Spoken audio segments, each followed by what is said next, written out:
there's a question, you may or may not answer. You're not compelled. But you just please say, I do not wish to answer.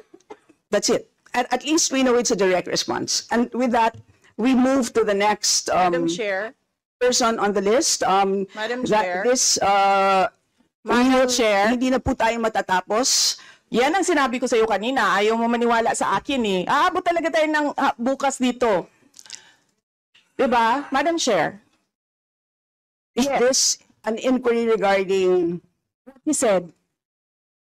Yes, and Yes, please, ma'am. I remind also our Yes, ma'am. resource persons to please act in a respectful manner. Pasensya na po, hindi po kasama sa poder ninyo ang pagpa-fire ng presiding officer ng hearing na to.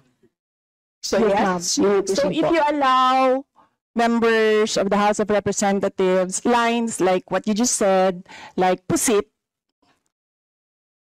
bakit mo ako kinukrucify for saying a fact that somebody is convicted of child abuse sitting in the chair? Pusit, and then I cannot fire the presiding chair.